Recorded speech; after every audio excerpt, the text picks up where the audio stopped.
Cublak suweng, suwenge tenggel lenter, mambu ketundung kudel, pak empong lera lere sopong guyun deli ake sir, sir pong dele kopong sir, sir pong dele kopong.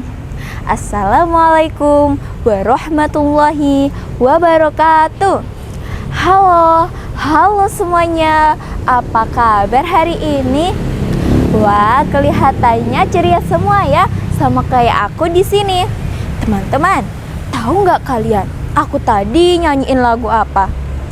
Yap, benar sekali. Aku tadi nyanyiin lagu Cublak Cublak Suweng. Tahu nggak kalian, lagu Cublak Cublak Suweng adalah salah satu lagu dolanan yang berasal dari Jawa Tengah. Nah, masih dari Jawa Tengah juga. Aku akan bawa kalian masuk ke sebuah kisah yang sangat seru dan penuh tantangan. Tapi ada raksasanya juga. Penasaran tidak? Baik, kali ini aku akan bercerita tentang seorang perempuan yang pemberani bernama Timun Mas. Alkisah.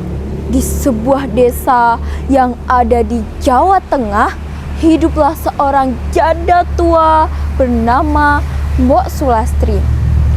Ia hidup sebatang kara dan sangat menginginkan kehadiran seorang anak. Suatu malam, Mbok Sulastri bermimpi didatangi oleh sesosok makhluk raksasa yang menyuruhnya untuk pergi ke hutan. Saat terbangun, Mbok Sulastri bergegas menuju ke hutan. Sesampai ia di sana, Mbok Sulastri menemukan sebutir biji timun. Tanpa ia sadari, sesosok makhluk raksasa muncul di hadapan Mbok Sulastri. Mbok Sulastri pun ketakutan. Ampun Tuan raksasa, jangan makan aku. Aku masih ingin hidup. Aku tidak akan memakanmu, nenek tua. Bukankah kau menginginkan kehadiran seorang anak? Lekas tanam biji timun itu. Kelak kau akan mendapatkan seorang bayi perempuan. Tapi ingat, saat ia sudah dewasa, aku akan datang kembali untuk menjemputnya dan menjadikan ia santapanku. Mbok Sulastri itu pun percaya dan pulang. Sesampai ia di rumah, Mbok Sulastri menanam biji timun itu di ladangnya. Timun itu tumbuh dengan baik.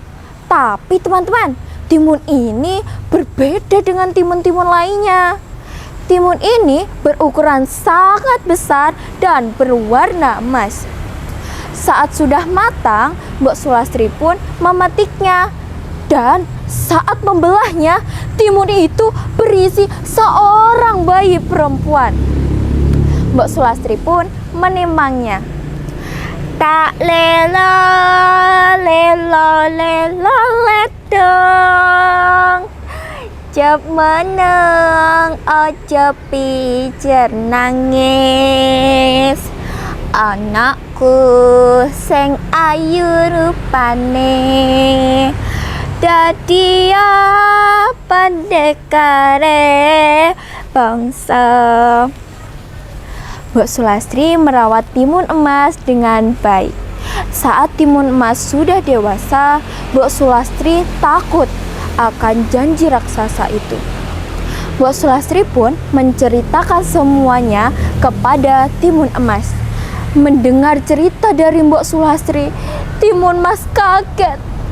Ibu, aku tidak mau dibawa oleh raksasa itu, Ibu. Aku ingin tetap tinggal bersama Ibu. Aku sayang dengan Ibu. Mbok Sulastri pun mencari cara agar anaknya tidak dibawa oleh raksasa. Mbok Sulastri menyuruh Timun Emas untuk berpura-pura sakit selama 3 hari. Dengan seperti itu, raksasa tidak akan memakannya. Raksasa itu pun datang. Ampun Tuan Raksasa, anak itu sedang jatuh sakit. Kalau kau memakannya sekarang, tentu dagingnya tidak akan enak. Bagaimana jika aku menyembuhkannya ia? 3 hari lagi kau datang ke sini untuk mengambilnya. Raksasa itu pun percaya dan menghilang. Mbok Sulastri pun mencari cara lagi agar anaknya tidak dibawa oleh raksasa itu. Ia menemui seorang petapa, dan petapa itu mau membantunya dan memberikan 4 bungkus kain kepada Mbok Sulastri. Mbok Sulastri pun pulang dan memberikan 4 kain itu kepada Timun Emas. 2 hari kemudian, raksasa itu datang untuk mengambil Timun Emas. Melihat Timun Emas yang sudah tumbuh dewasa, raksasa semakin tidak sabar untuk memakannya. Saat raksasa hendak mengejar Timun Emas lari dengan sangat cepat. Saat ia mulai kelelahan, Timun Emas mengeluarkan bungkusan yang pertama yang berisi biji timun dan menaburkannya.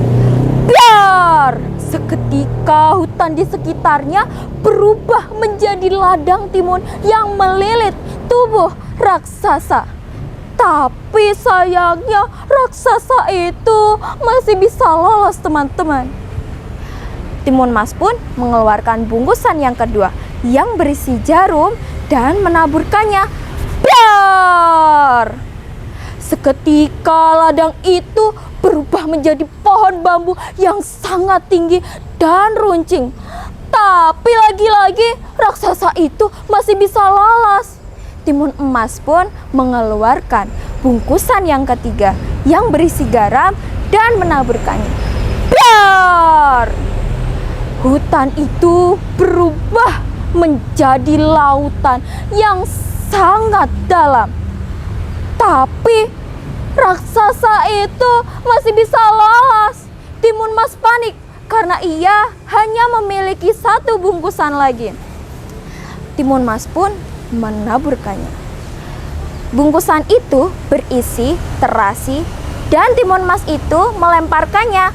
Boom! Seketika lautan itu berubah menjadi lumpur yang sangat panas dan sangat dalam. Raksasa itu pun mengejar Timun Emas. Timun Emas, tunggu! Aku akan memakanmu. Apa ini? Panas, panas, panas! Raksasa itu pun tenggelam dan mati. Timun Emas pun pulang dan hidup bahagia bersama Mbok Sulastri. Teman-teman, tahu nggak kalian apa hikmah dari cerita ini? Nah, biar aku kasih tahu nih. Hikmahnya, kita itu harus percaya bahwa pertolongan Tuhan itu akan selalu menyertai kita bahwa kita mau berusaha. Baiklah, cerita ini sampai di sini saja ya. Terima kasih sudah mendengarkan. Wassalamualaikum warahmatullahi wabarakatuh.